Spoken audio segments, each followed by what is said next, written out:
Veliki pozdrav i dobro mi došli.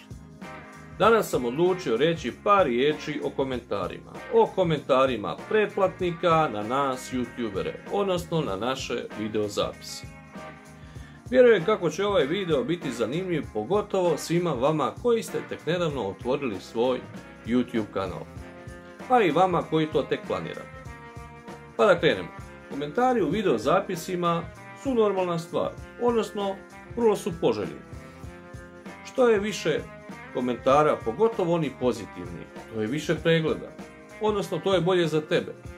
Ali što kada se pojavi negativni komentar? Ne brini, i negativni komentar je ponekad pozitivan komentar. Sad mi ne vjeruješ sigurno. Ali evo primjer pa da te razuvjerim. Zamisli ovako. Upravo si objavio video na kojim si radio danima. Nakon nekog vremena krenulo je i par pregleda, ali stiže oštri komentar. Pa ti ovdje samo zijevaš. Presjeklo te u trenu, zar ne? Ali taj isti oštri komentar će te naterati da ponovo pregledaš svoj videozapis i uvidiš da si napravio užasnu grešku. Prilikom obrade videa nehotice si stišao ton i doslovno u tvom videu ima slike, ali nema tona.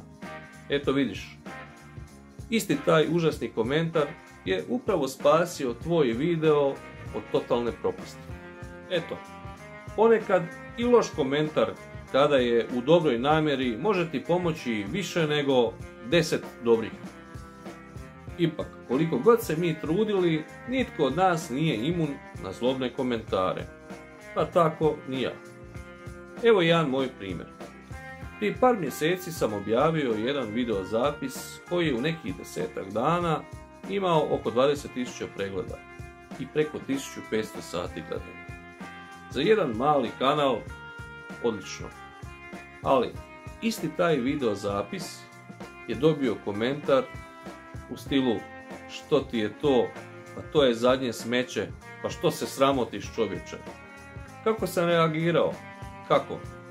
Nikome nije svejedno, ali upravo analitika tog mog videozapisa je demantirala taj zlobni komentar. I jednostavno taj komentar nije bio vrijedan moje pažnje. Zato ne nasjedajte na provokacije, glavu gore i samo naprijed. Budite uporni, radite na svom kanalu, to je to. Eto, dragi moji, stigao je kraj našem današnjem druženju, kao i ovom video zapisu. Nadam se da ste uživali.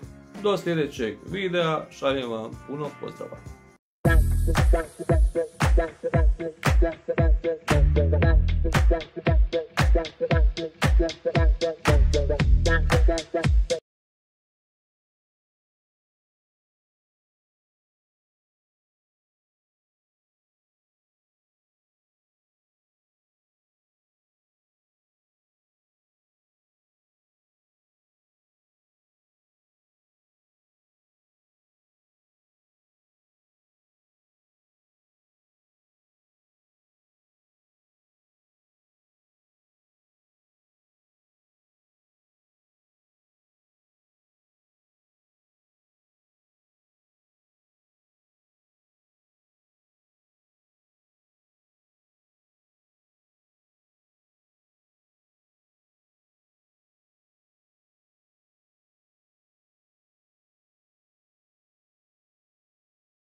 Thank